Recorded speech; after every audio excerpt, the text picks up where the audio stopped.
کعب نے ہی یوم العروبہ کا نام بدل کر یوم جمعہ رکھا۔ جب وہ خطبہ دیتے تو اپنی بات کا آغاز اما بات سے کرتے۔ آنے والے زمانوں میں یہی رواج پا گیا جو آج بھی قائم ہے۔ آج کا عنوان ہے اللہ کریم نے بنی قریش سے بنی ہاشم کو چنا۔ جبرائیل امین ایک دن رسول اللہ صلی اللہ علیہ وآلہ وسلم کی خدمت میں حاضر ہوئے اور رسول اللہ سے عرض کی، میں نے زمین کے مشارق اور مغارب کو کھنگالا ہے، میں نے آپ رسول اللہ سے بہتر کسی کو نہیں دیکھا، کسی باپ کے بیٹے مجھے بنی ہاشم سے اعلیٰ نظر نہیں آئے۔ ہاشم بن عبد مناف۔ ہاشم رسول اللہ کے پردادا ہیں۔ ہاشم کے معنی ہیں روٹیاں چورا کرنے والا۔ ان کا اصلی نام امر الاولیٰ ہے۔ ہاشم بڑے وجیح، بہادر اور دانشمند تھے۔ اپنی سخاوت کے لیے بہت شہرت رکھتے تھے۔ ایک کامیاب تاجر تھے۔ اکثر اپنا مال تجارت فلسطین لے کر جایا کرتے تھے۔ بہت دولت مند تھے اور اپنی قوم میں عزت دار جانے جاتے تھے۔ ہاشم غریب پرور، رحم دل اور درد مند شخصیت کے مالک تھے۔ ہاشم پیدا ہوئے تو ان کا جڑواں بھائی عبد شمس بھی پیدا ہوا۔ ہاشم کی ایک انگلی عبد شمس کے پہلو سے جڑی ہوئی تھی، جسے کاٹ کر الگ کیا گیا۔ ہاشم بھائیوں میں سب سے بڑے نہیں تھے، لیکن اپنے قبیلے کے سردار ہوئے۔ عرب میں قبیلے کا سردار ہونے کا کوئی نظام نہیں تھا۔ ہاشم کا چہرہ بہت روشن تھا، بہت جاذب نظر تھے۔ جو کوئی ہاشم سے ملتا بہت متاثر ہوتا۔ آپ مسافروں کے ذمہ واجبات اپنی جیب سے ادا کر دیا کرتے تھے۔ اس زمانے میں یہ بہت بڑی سخاوت تھی۔ آج کل کی طرح بینک یا رقم بھجوانے کا کوئی طریقہ نہیں ہوا کرتا تھا۔ دیار غیر میں ایسی مدد ملنا بہت بڑی بات تھی۔ ہاشم میں ان کے دادا قصی کی بہت ساری خوبیاں پائی جاتی تھیں۔ وہ نہ صرف حاجیوں کے لیے کھانے کا انتظام کرتے، بلکہ مکہ کے غریبوں کے لیے ان کا دسترخوان ہمیشہ بچھا رہتا تھا۔ انہیں اپنے لوگوں کی بہت فکر رہتی۔ ہاشم نے اس بات کا انتظام کیا کہ تجارتی قافلے مکہ سے سال میں 2 بار دوسرے ملکوں کو جایا کریں۔ قرآن مجید کی سورہ قریش میں دونوں سفروں کا ذکر کیا گیا ہے۔ انہوں نے گرمیوں میں شام کی طرف جبکہ سردیوں میں تجارتی قافلہ یمن کی طرف بھیجنا شروع کیا۔ ہاشم نے اچھی سفارتکاری کرتے ہوئے شہنشاہ روم سے اس بات کی اجازت لی کہ قریش کے تجارتی قافلوں سے ٹیکس نہ لیا جائے۔ حبشہ کے بادشاہ سے بھی ایسی تجارتی رعایت لی۔ آج کے زمانے میں ہم اسے موسٹ فیورڈ نیشن سٹیٹس کہتے ہیں۔ انہوں نے دیگر ممالک سے بھی تجارتی معاہدے کیے۔ اس وجہ سے مکہ میں خوشحالی آئی۔ عرب میں راستے غیر محفوظ تھے اور تجارتی قافلے لٹ جانے کا خطرہ رہتا تھا۔ ہاشم نے بذات خود پورے عرب کے دورے کیے، قبیلوں سے معاہدے کیے کہ وہ قریش کے قافلوں کی حفاظت کریں گے، جس کے بدلے میں قریش ان قبیلوں کے پاس خود جائیں گے اور تجارتی خرید و فروخت کریں گے۔ ان معاہدوں کی وجہ سے قریش کی تجارت محفوظ رہی۔ ایک بار مکہ میں سخت قحط پڑا، نوبت فاقوں تک پہنچ گئی۔ لوگوں کو کھانے پینے کے لیے کچھ نہیں ملتا تھا۔ ہاشم مکہ سے شام گئے، وہاں سے خشک روٹیاں اور اناج خرید کر لائے۔ مکہ واپس آئے تو حج کے دن تھے۔ مکہ والوں کے علاوہ پورے عرب سے لوگ آئے ہوئے تھے۔ روٹیاں بنتی، اونٹ ذبح ہوتے اور لوگوں کے لیے دسترخوان بچھے رہتے۔ دعوت عام تھی کہ سب اپنی بھوک مٹائیں۔ اونٹ کے گوشت کا شوربہ بنایا جاتا اور اس میں روٹیاں چورا کر کے ڈالی جاتی۔ آپ کو اسی وجہ سے ہاشم کہا جانے لگا۔ ہاشم کی وجہ سے ہی رسول اللہ رسول ہاشمی کہلائے۔ ہاشم کو اپنے لوگوں کی خدمات کی وجہ سے ابو البطحاء اور سید البطحاء بھی کہا جاتا ہے۔ بطحاء وادی مکہ کا ہی نام ہے۔ ہاشم نے یثرب یعنی مدینہ منورہ میں بنی خزرج کے ایک خاندان بنی نجار کی خاتون تاجر سلمہ بنت عمر سے شادی کی۔ سیدہ سلمہ نے شادی کرتے وقت یہ شرط رکھی کہ وہ آزادی سے اپنا کاروبار بھی کرتی رہیں گی اور یثرب نہیں چھوڑیں گی۔ ہاشم نے ان کی شرط قبول کر لی۔ سلمہ سنجیدہ، تجربہ کار اور باتدبیر خاتون تھی۔ ان کے ہاں 472 عیسوی میں ایک بیٹا پیدا ہوا۔ یہ شیبہ یعنی عبد المطلب تھے۔ ہاشم نے 32 سال کی عمر میں غزہ فلسطین میں وفات پائی۔ اور وہیں دفن ہوئے۔ ہاشم کی عبد المطلب کے علاوہ اور بھی اولاد تھی، لیکن بعد میں ہاشم کی اولاد میں صرف عبد المطلب کی نسل ہی باقی رہی۔ عبد المطلب بن ہاشم۔ عبد المطلب رسول اللہ کے دادا ہیں۔ ان کا اصل نام شیبہ ہے۔ جب وہ پیدا ہوئے تو ان کے سر پر چند بال سفید تھے، اسی نسبت سے ان کا نام شیبہ رکھا گیا، جس کا مطلب ہے بوڑھا۔ ان کی ولادت یثرب یعنی مدینہ منورہ میں ہوئی۔ ہاشم کے 3 بھائی ہیں جن کے نام عبد شمس، مطلب اور نوفل ہیں۔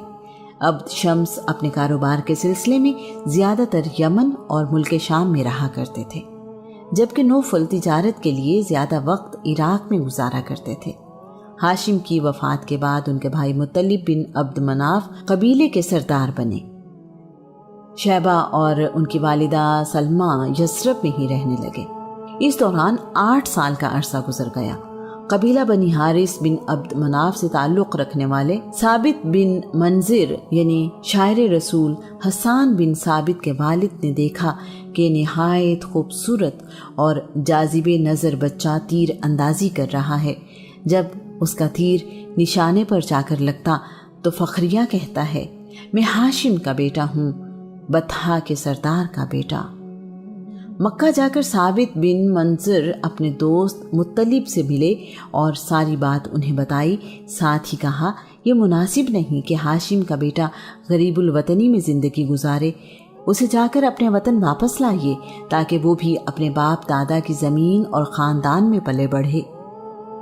مطلب نے جواباً کہا، میں ابھی یثرب جاتا ہوں اور اپنے بھتیجے کو لے کر آتا ہوں۔ شیبہ کو مکہ لانا آسان کام نہیں تھا۔ سیدہ سلمہ ایک کامیاب تاجر خاتون تھی، سمجھدار اور خوددار تھی۔ سلمہ کی اپنے بیٹے سے محبت، شیبہ کی یثرب میں پرورش، نانا کا خاندان اور اس شہر سے لگاؤ، سب اس میں رکاوٹ تھے۔ مطلب کی درخواست پر سیدہ سلمہ نے انکار کر دیا۔ مطلب 3 دن یثرب میں رکے رہے۔ آخر کار انہوں نے اپنی بھابھی کو قائل کر لیا۔ سلمہ نے خود تو مکہ آنے سے معذرت کر لی، لیکن بیٹے کے مستقبل کی خاطر مطلب کے ساتھ مکہ بھیج دیا۔ مطلب مکہ میں داخل ہوئے تو شیبہ ان کے ساتھ اونٹنی پر سوار تھے۔ آپ جدھر سے گزرتے لوگ پوچھتے، یہ کون ہے جو تمہارے ساتھ اونٹنی پر سوار ہے؟ مطلب جواب دیتے، یہ میرا عبد یعنی غلام ہے۔ مطلب اپنے گھر گئے تو بیوی کے پوچھنے پر بھی یہی جواب دیا۔ شیبہ کو نہلا دھلا کر نئے کپڑے پہنائے گئے۔ مطلب ان کو لے کر باہر آئے اور اعلان کیا، یہ شیبہ ہے، میرے بھائی ہاشم کا بیٹا۔ عبد المطلب یعنی مطلب کا غلام ایسا مشہور ہوا کہ شیبہ اسی میں گم ہو گیا۔ تاریخ انہیں عبد المطلب کے نام سے ہی جانتی ہے۔ ہاشم کی وفات کے بعد ان کی ساری ذمہ داری ہاشم کے چھوٹے بھائی مطلب نبھاتے رہے۔ عبد المطلب جوان ہوئے تو انہوں نے ہاشم کی جائیداد اور تمام مناصب اپنے بھتیجے عبد المطلب کے حوالے کر دیے۔ ہم اس بات کا ذکر ایسی زمین جہاں کوئی کھیتی باڑی نہیں میں کر چکے ہیں کہ بنی جرہم وقت گزرنے کے بعد اپنے وعدے پر قائم نہ رہے۔ انہوں نے زمزم کے چشمے پر قبضہ کر لیا۔ بنی جرہم کی حکومت تقریباً 450 سال تک مکہ پر رہی۔ مکہ آنے والے حاجیوں پر ان کا ظلم اور زیادتیاں بہت بڑھ گئیں تو اللہ کریم نے ان سے حکومت چھیننے کے انتظامات کر دیے۔ عبد المطلب سے 500 سال پہلے بنی جرہم، بنی اسماعیل اور بنی خزاعہ میں لڑائی ہوئی۔ اس وقت بنی جرہم کا سردار عمر بن حارث جرہمی تھا۔ بنی جرہم کو جب اپنی شکست یقینی نظر آئی تو انہوں نے کعبہ میں موجود نوادرات چشمہ زمزم میں پھینک دی۔ کعبہ میں موجود سونے سے بنے ہوئے 2 ہرن، قیمتی تلواریں، زرہ اور دیگر قیمتی سامان بھی چشمہ زمزم میں پھینک دیا۔ اس کے بعد انہوں نے چشمہ مٹی سے بند کر دیا۔ وہ نہیں چاہتے تھے کہ فاتح قبیلے اس چشمے سے فائدہ اٹھا سکیں۔ مکہ میں رہنے والوں کی 40 نسلیں اس دوران گزری۔ مکہ کے لوگوں کے ذہن سے زمزم کی یاد ہی مٹ گئی۔ عبد المطلب ایک رات حتیم میں سو رہے تھے کہ خواب میں کسی نے چشمہ زمزم ڈھونڈنے کو کہا۔ وہ ایسا خواب 3 رات دیکھتے رہے۔ انہوں نے 4تھی رات بھی ایسا ہی خواب دیکھا۔ عبد المطلب اپنا خواب یوں سناتے ہیں۔ میں نے خواب میں پوچھا زمزم کیا ہے؟ مجھے ہدایت دی گئی کہ زمزم آپ کے دادا اسماعیل کی میراث ہے۔ یہ پانی کا چشمہ ہے، اس کا پانی نہ تو ختم ہوتا ہے اور نہ ہی اس کی مرمت کی جاتی ہے۔ اس گھر کا حج کرنے والے اس سے پانی پیتے ہیں۔ یہ کعبہ کے اندر گوبر اور قربانی کے جانوروں کے خون کے درمیان کی جگہ میں واقع ہے، جہاں کالا کوا اپنی چونچے مار رہا ہے، چیونٹیوں کی بستی کے بالکل قریب۔ اسی خواب میں عبد المطلب سے کہا گیا یہ پانی تمہارے پینے کے لیے ہے اور تمہارے بعد تمہاری اولاد کے پینے کے لیے ہے۔ اگلی صبح عبد المطلب اپنے بیٹے حارث کو ساتھ لے کر یہاں پہنچے۔ اس وقت تک عبد المطلب کا ایک ہی بیٹا تھا۔ لوگوں نے عبد المطلب کا مذاق اڑایا۔ عبد المطلب کو احساس ہوا کہ ان کا ایک ہی بیٹا ہے تو انہوں نے 10 بیٹوں کے لیے دعا مانگی۔ کعبہ کے صحن میں جہاں جانوروں کی قربانی کی جاتی تھی اس کے قریب ہی ایک کوا مٹی میں چونچ سے کھدائی کر رہا تھا۔ اس کے پاس چیونٹیوں کا بل بھی نظر آیا۔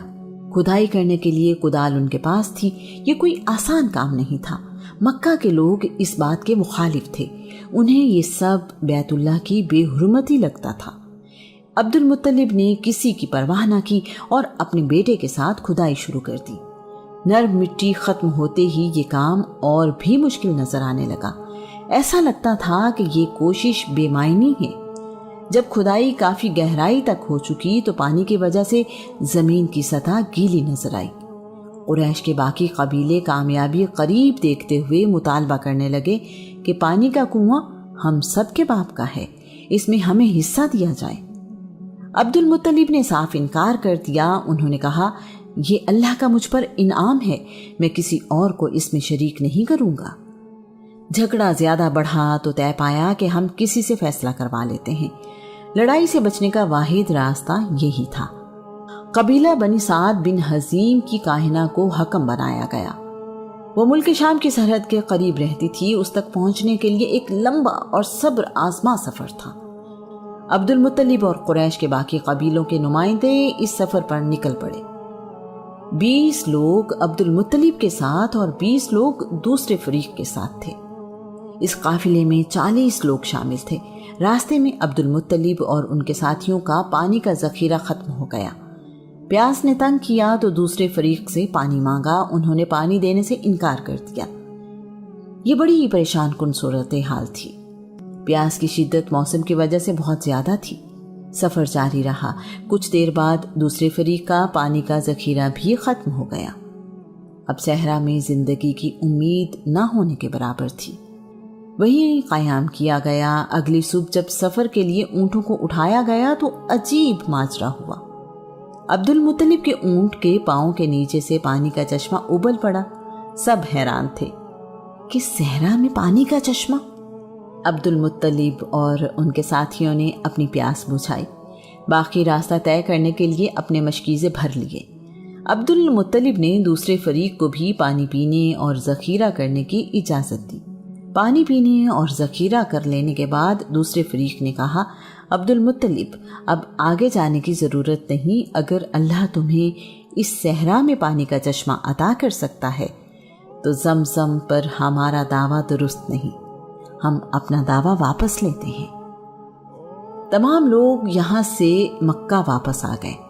عبد المطلب نے واپس آ کر چشمہ زمزم کی کھدائی دوبارہ شروع کر دی۔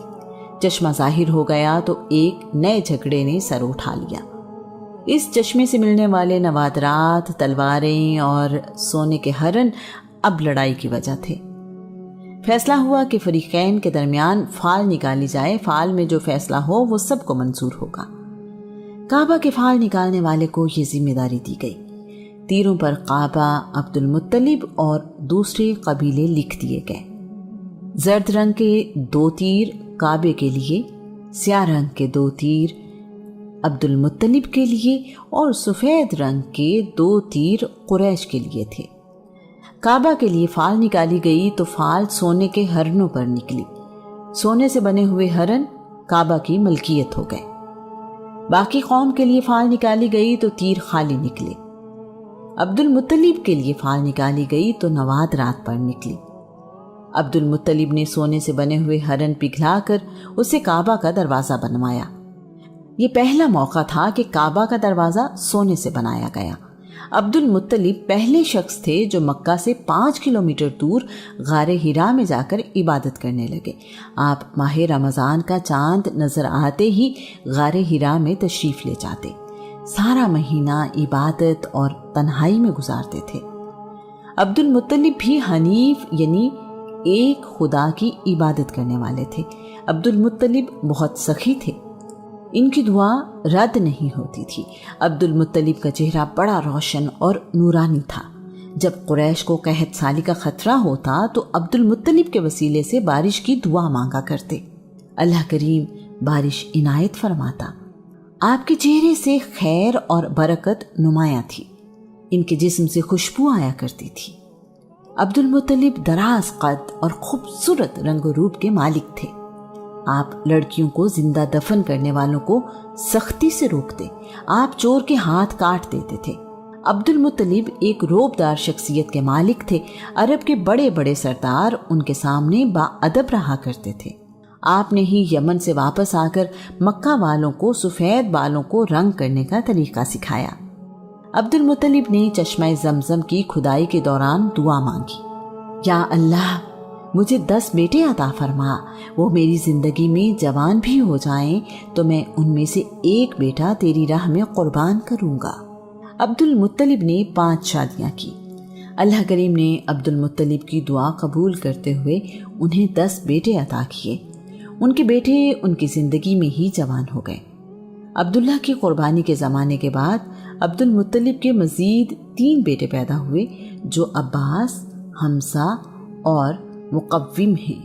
عبد المطلب کے بیٹے حارث بن عبد المطلب، قاسم بن عبد المطلب، زبیر بن عبد المطلب، ابی طالب بن عبد المطلب، مصعب بن عبد المطلب، ابو لہب بن عبد المطلب، زرار بن عبد المطلب، غیداق بن عبد المطلب، حجل بن عبد المطلب، عبداللہ بن عبد المطلب، عباس بن عبد المطلب، حمزہ بن عبد المطلب، مقوم بن عبد المطلب۔ عبد المطلب کی بیٹیاں ام حکیم بیضہ بنت عبد المطلب، عاتکہ بنت عبد المطلب، امیمہ بنت عبد المطلب، عروہ بنت عبد المطلب، برہ بنت عبد المطلب، صفیہ بنت عبد المطلب۔ ابن سعد کے مطابق جناب عبد المطلب کے 13 بیٹے ہیں۔ رسول اللہ کے باپ دادا اعلیٰ روایات، ظرف، خوبیوں اور کمالات کے مالک ہیں۔ دنیاوی اعتبار سے بھی بہترین خاندان ہے۔ اللہ کریم نے اپنے رسول کو بہترین لوگوں کی نسل سے پیدا کیا۔ اپنے ہم عمر بچوں کے ساتھ کھیلتا ہے۔ رسول اللہ کے چچا حمزہ آپ کے ہم عمر ہیں۔ جناب حالہ سے عبد المطلب کی ایک بیٹی صفیہ بنت عبد المطلب بھی ہیں جو رسول اللہ سے 2 سال چھوٹی